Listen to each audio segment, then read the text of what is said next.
دوستوں، اس وقت میں نوشابہ آنٹی کے ساتھ موجود ہوں. آپ بہت بڑی ایجوکیشنسٹ ہیں. آئیے پوچھتے ہیں ان سے اس محفل کے بارے میں ان کے کیا تاثرات ہیں. اردو کانفرنس کا تو ہم سارے سال انتظار کرتے ہیں. یوں تو شہر میں بڑی تقریبات ہوتی ہیں ادب کے حوالے سے، اور اس میں ہم شرکت بھی اسی لیے کرتے ہیں کہ ایک ذہنی توانائی ہم کو ملتی ہے، چونکہ ہم ادب سے ذرا دلچسپی رکھتے ہیں اس کی وجہ سے. لیکن یہاں آ کر کے ہمیں عالمی طور پر جو بڑے بڑے مشاہیر ہیں، ادب سے متعلق شاعر اور ادیب ہیں، نقاد ہیں، ان سے ملاقات کا بھی موقع ملتا ہے اور ان کے افکار بھی سننے کو ملتے ہیں. تو یہ ہم چاہتے ہیں کہ سال میں نہیں بلکہ سال میں 2 بار ہوا کرے، کیونکہ اس سے نوجوان لڑکے جو ہیں وہ بھی اس طرف راغب ہوں گے جو ذرا اردو سے دور ہوتے جا رہے ہیں، ادب سے دور ہو رہے ہیں. کمی تو بہرحال نہیں ہے، لوگ آ رہے ہیں اس میں، لیکن جس رفتار سے لوگ جا رہے ہیں اس رفتار سے لوگ آ نہیں رہے ہیں. تو لیکن یہ کہ آرٹ کونسل کا یہ بہت بڑا ایونٹ ہے جو سالانہ منعقد ہوتا ہے. بہرحال ہم بہت مشکور ہیں آرٹ کونسل کی پوری کابینہ کے بھی کہ یہ لوگ ہر سال ہمیں یہ موقع دیتے ہیں کہ ہم آئیں اور سنیں اور محظوظ ہوں. مثال کے طور پہ ایک اتنی بڑی یونیورسٹی میں وائس چانسلر، ایک میرا شعبہ جس میں 35 PhDs تھے.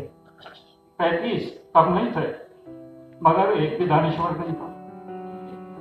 یہ مسئلہ الگ ہے کہ آپ نے تعلیم کی کون سی سطح پہ آپ آ گئے ہیں، وہ معاملہ الگ ہے. مگر انٹلیکچوئلزم، وہ جو ایک لہر جو علی صاحب کے نظر آتی ہے، جس کو انہوں نے بڑی اس کی محافظت بھی کی اور اس کو ساتھ ساتھ چلایا، اور پھر یہاں سحر انصاری بیٹھے ہیں اور ایک فخار بیٹھے ہیں اور بہت سارے لوگ ہیں. اگر میں ادھر تک نظر ڈالوں تو یہ ایک روایت کا ایک حصہ بن جانا چاہیے، اور ہمارے یہاں جو طبی نسخوں کا جو سلسلہ ہے اس کو آگے لے جانے اور جاری و ساری رکھنے کے لیے شاید یہ ایک مثال بن جائے گی جمیل الدین علی کی.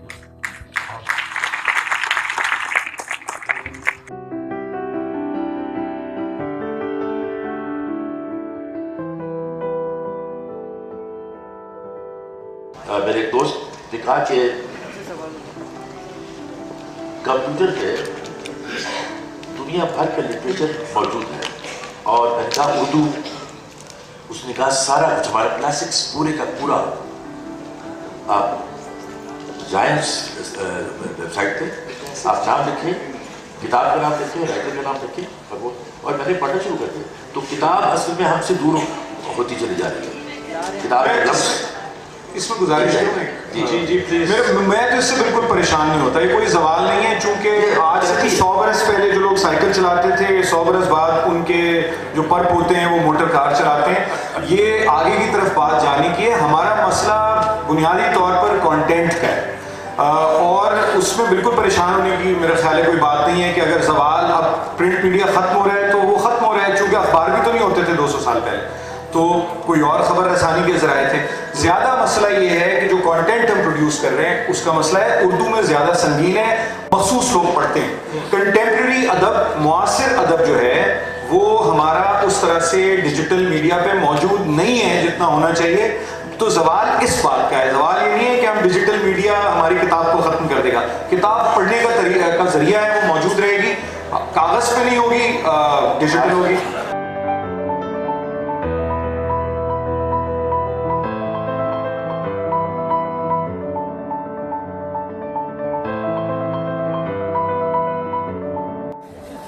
کہ جارج برنارڈ شاہ جب بہت زیادہ ابھی مشہور نہیں ہوئے تھے تو اپنے ایک دوست کے ساتھ جا رہے تھے کسی کاکٹیل پارٹی میں. تو دوست نے کہا کہ برنارڈ، وہاں پہ there be few people who will know you and there be few people who won't know you. تو میں جو تمہیں نہیں جانتے ان کے ساتھ تمہارا تعارف کیسے کرواؤں؟ تو شاہ نے یہ کہا کہ جو لوگ مجھے جانتے ہیں وہ تو جانتے ہی ہیں، اور جو لوگ نہیں جانتے وہ مجھے جاننا ڈیزرو ہی نہیں کرتے. تو اس لیے جو لوگ مجھے نہیں جانتے، اچھی بڑی خوش و خرم زندگیاں بسر کر رہے ہیں، انہیں یہ تفصیل بتانے کی ضرورت نہیں ہے. اور میں آپ کے جس طرح آپ نے استقبال کیا، جس طرح آپ نے محبت کی، میں اس لائق نہیں ہوں، واقعی اس لائق نہیں، اور مجھ میں انکساری ہرگز نہیں ہے. میں سمجھتا ہوں کہ اللہ تعالیٰ نے اور لوگوں کی محبت نے مجھے میری اوقات سے بہت بڑھ کے عزت دی.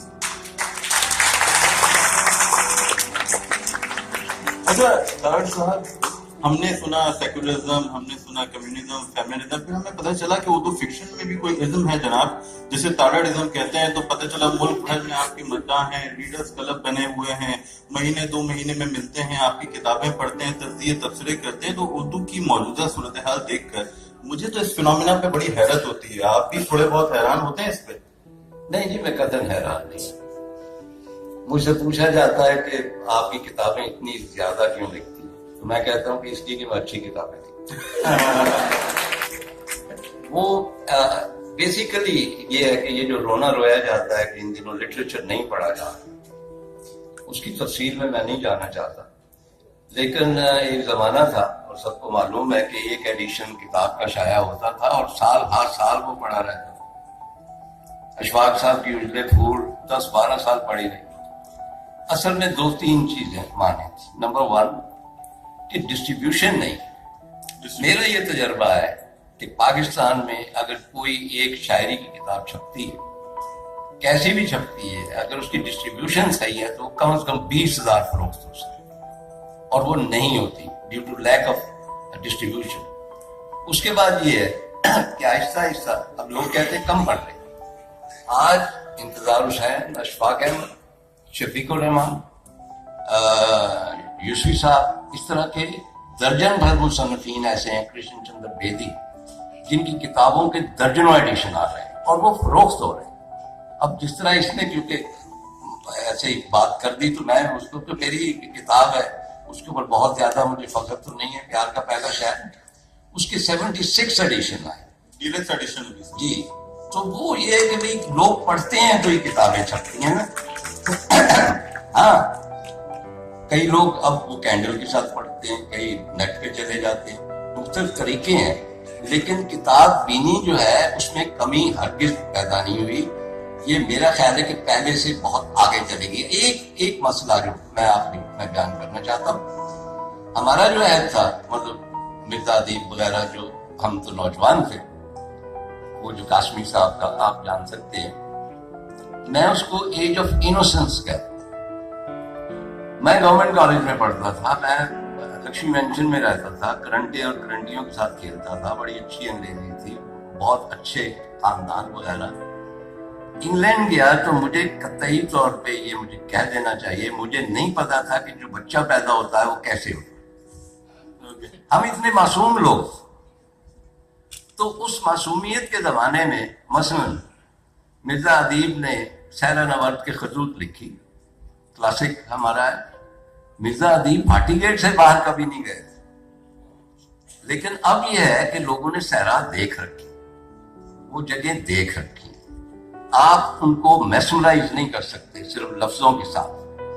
تو صورتحال یہ ہوئی ہے کہ وہ جو پورا ایک لٹریچر کی انبار ان کو سب کچھ ملتا ہے، وہ پڑھتے ہیں. تو پہلے ریڈر پیچھے ہوتا تھا اور رائٹر آگے ہوتا تھا، تھوڑا سا سپیریئر ہوتا تھا.